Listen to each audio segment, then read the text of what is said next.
The calendar says September 1939. In Warsaw, a young mother named Maria walks her daughter to school. She kisses her goodbye at the gate just like she does every morning. In London, factory workers clock in for another shift. The machinery hums. Life continues. In Paris, cafes open their doors. The smell of fresh bread fills the streets. People read newspapers over coffee, discussing politics, but nothing feels urgent. In Berlin, the streets are different. Flags hang from every building. There's electricity in the air, anticipation, pride, something darker brewing beneath the surface. Most people around the world are living normal lives. They have jobs to do, bills to pay, children to raise. They believe peace, however fragile, however tense, still exists. They are wrong. Because in the next 30 days, humanity will step into a nightmare that will consume 6 years of history and claim over 60 million lives. Cities that have stood for centuries will be reduced to rubble. Families will be torn apart. Technologies designed to save lives will be weaponized to end them. And it all begins with a lie. This is how World War II starts. Not slowly. Not with diplomacy failing over months. But with an explosion of violence so sudden, so coordinated, so overwhelming, that the world will never be the same again. August 31, 1939. The day before. German soldiers dress in Polish army uniforms. They attack a German radio station near the Polish border. They broadcast a fake message in Polish, declaring hostility toward Germany.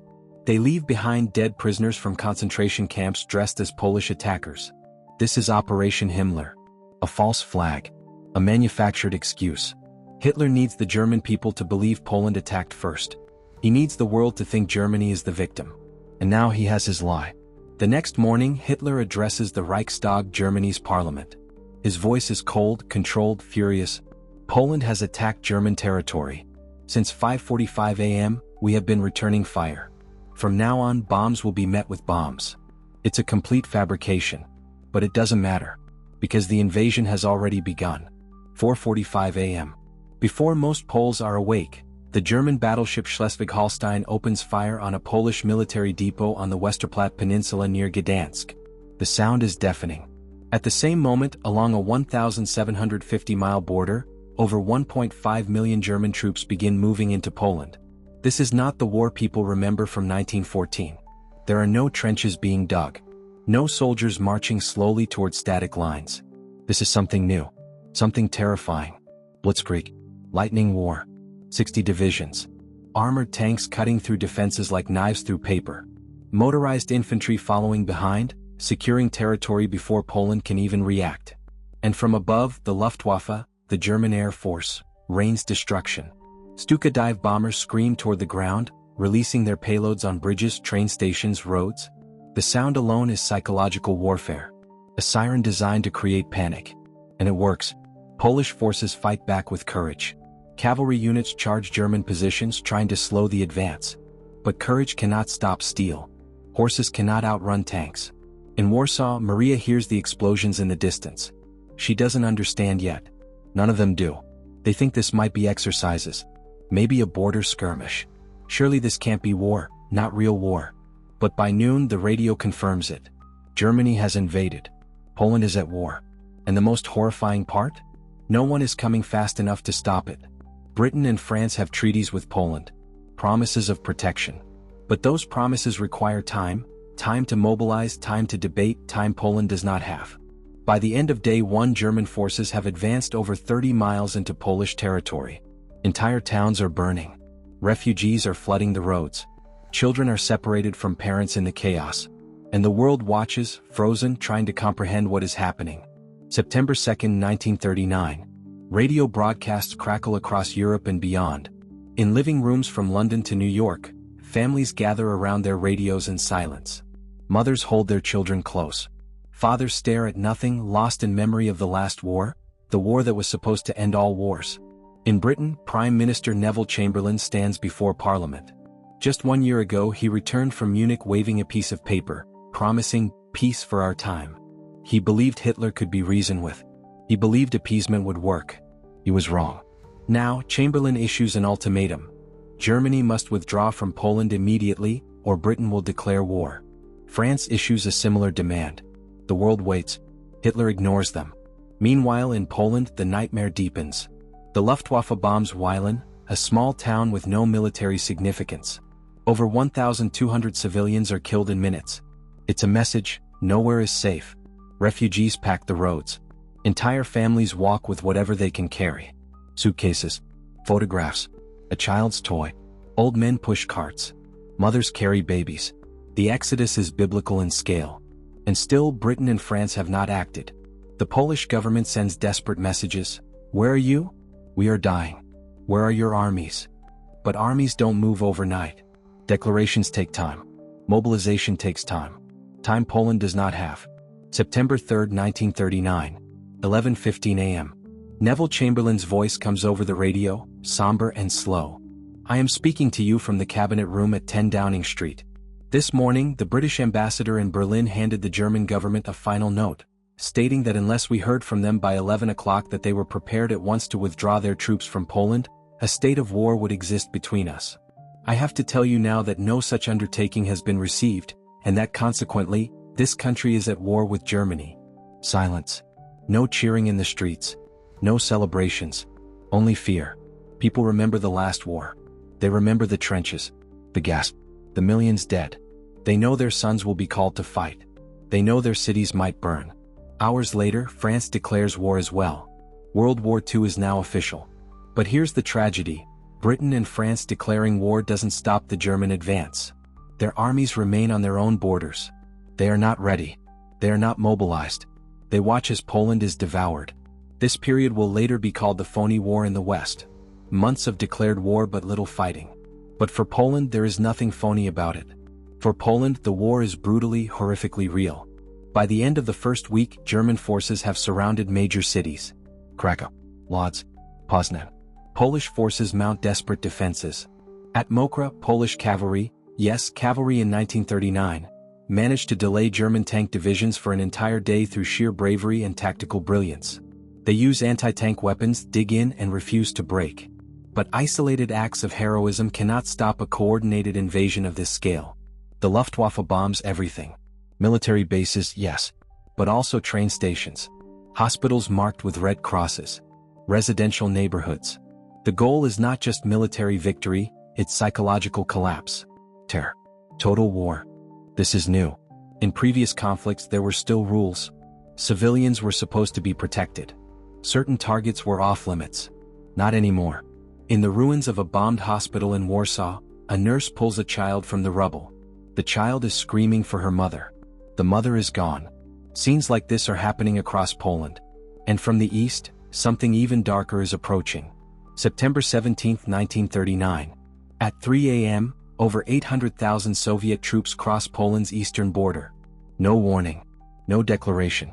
The Molotov-Ribbentrop Pact, a secret agreement between Nazi Germany and the Soviet Union, has been activated. The two totalitarian powers have agreed to carve Poland in half. For Poland, this is the end. Trapped between two massive armies, there is no escape. Polish forces, already exhausted from fighting Germany in the west, now face a fresh invasion from the east. Soviet propaganda claims they are liberating Ukrainians and Belarusians from Polish oppression. But the reality is pure conquest. Villages are occupied. Leaders are arrested. Thousands of Polish officers will be taken prisoner. Many will later be executed in the Katyn massacre. The world is stunned.